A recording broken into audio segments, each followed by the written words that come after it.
स्वराज्य टीव्ही, पर्याय आमचा, निवाडा तुमचा। बुलढाणा जिल्ह्यातील सातपुड्याच्या पायथ्याशी वसलेल्या जळगाव जामोद तालुक्यातील ब दर्जा प्राप्त तीर्थक्षेत्र पळशी सुपो येथे पौष रविवार यात्रेला सुरुवात झाली असून आज यात्रेचा दुसरा हप्ता होता। यावर्षी पौष महिन्यात 5 रविवार येत असल्याने 21 डिसेंबर रोजी सुरुवात झालेली यात्रा 28 डिसेंबर, 4 जानेवारी, 11 जानेवारी आणि 18 जानेवारी 2026 रोजी सुपो महाराज यांची यात्रा 5 हप्ते भरणार आहे। त्यानिमित्त लाखो भाविक या ठिकाणी दर्शनाचा लाभ घेणार आहेत। यात्रेत व्यापाऱ्यांनी आपली दुकाने थाटली असून आकाशी पाळणे, लहान मुलांचे खेळ, विविध प्रकारची खेळणी, दराबा आणि प्रसिद्ध असलेल्या डाळ्या रेवड्यांची दुकाने यात्रेमध्ये मोठ्या प्रमाणात येतात। या यात्रेनिमित्त भाविकांच्या सोयीसाठी जळगाव जामोद एसटी आगाराकडून दर रविवारी जादा बसेस सोडण्यात येतात। तर यात्रेदरम्यान कोणताही अनुचित प्रकार घडू नये यासाठी पोलीस प्रशासनाकडून चोख बंदोबस्त ठेवण्यात आला आहे।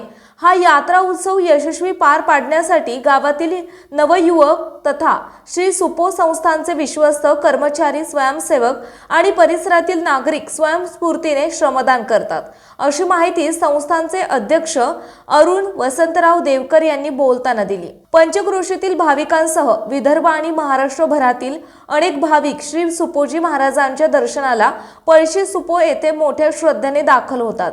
येथे दर्शनासाठी येणाऱ्या भाविकांकरिता मंदिर प्रशासनाकडून महाप्रसाद आणि मुक्कामाची व्यवस्था केली जाते।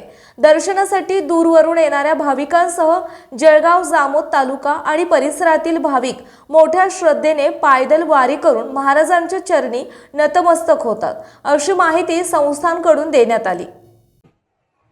आज या ठिकाणी हजारो भाविक भक्त दर्शन घेण्याकरता ये जा करीत आहेत व पुढील 3 आठवडे येणारे 3 पुढील आठवडे भाविक भक्त हजारो भाविक भक्त या ठिकाणी दर्शनाला येतील।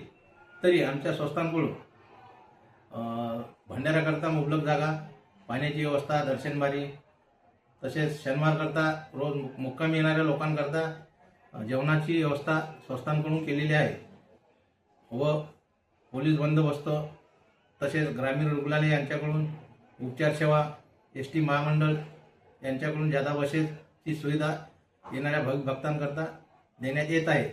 बुलढाणा जिल्ह्यातील महत्त्वाच्या घटना आणि घडामोडी पाहण्यासाठी तुम्ही निर्भीड स्वराज्य या चॅनलला अद्यापही सबस्क्राईब केलं नसेल तर आत्ताच जाऊन सबस्क्राईब करा आणि बेल आयकॉन दाबायला विसरू नका आणि फेसबुक पेजला शेअर आणि लाईक करा। पाहत राहा निर्भीड स्वराज्य।